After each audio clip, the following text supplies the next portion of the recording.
মৃদু ভোরের আলো, খড়ের গাদার ওপর কাঁপতে থাকা এক নবজাতক মেষ শাবক, আর তাকে তুলে নেয়া 9 বছরের এক মেয়ে। এখান থেকেই জন্ম এক চিরচেনা নার্সারি রাইমসের। নমস্কার, আমি কাকলি। আমি আজও আপনাদের সামনে একটা গল্প নিয়ে এসেছি। 1815 সালের মার্চের ভোর, আমেরিকার ম্যানচেস্টারের স্টার্লিং গ্রাম। খামারের কাজ শুরু হওয়ার ঠিক আগে ছোট্ট মেরি সয়ার যায় গোয়াল ঘরে। হঠাৎ দরজা খুলতে ওর চোখ আটকে যায় খড়ের ওপর পড়ে থাকা ঠান্ডায় জমে যাওয়া এক মৃতপ্রায় মেষ শাবকের ওপর। তার বাবা এসে একবার তাকিয়ে বললেন, এটা বাঁচবে না, আর কিচ্ছু করার নেই। কিন্তু মেরি সেটাই মানল না। সে শাবকটিকে কোলে নিল, পুরনো কাপড়ে জড়িয়ে আগুনের পাশে বসালো।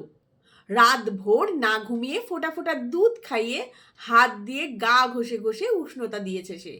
আর ভোর হতে না হতেই সবাইকে অবাক করে মেষ শাবকটি উঠে দাঁড়ালো, লাফিয়ে লাফিয়ে দৌড়াতে লাগলো। সেই মুহূর্ত থেকেই সে হয়ে গেল মেরির ছায়াসঙ্গী।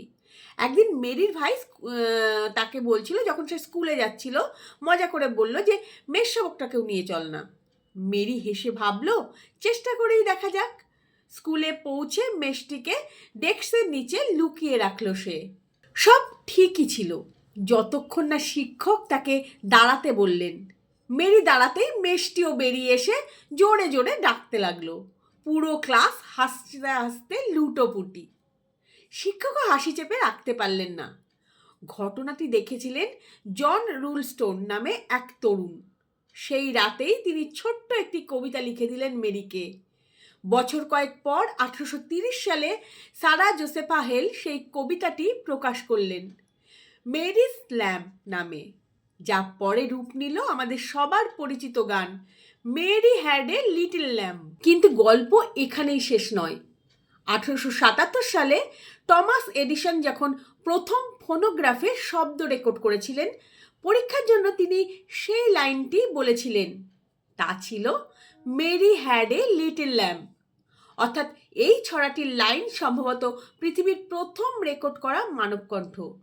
1889 সালের ডিসেম্বরে, মৃত্যুর কিছু বছর আগে, মেরিকে যখন জিজ্ঞাসা করা হয় গানটির মেরি তিনি কিনা, মৃদু হেসে তিনি বলেছিলেন, হ্যাঁ, আমি সেই মেরি।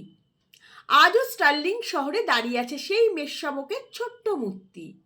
মেরি স্নেহ, তার জেদ আর নরম মানবিকতার নীরব স্মৃতি হয়ে। একটি শিশু আর তার বাঁচিয়ে তোলা মেষ শাবকের বন্ধুত্ব থেকেই জন্ম নিয়েছিল বিশ্বের অন্যতম প্রিয় ছড়া Mary had a little lamp. কেমন লাগলো আজকের গল্প? ভালো লাগলে লাইক, শেয়ার আর কমেন্ট করবে। ভালো থাকবে সবাই।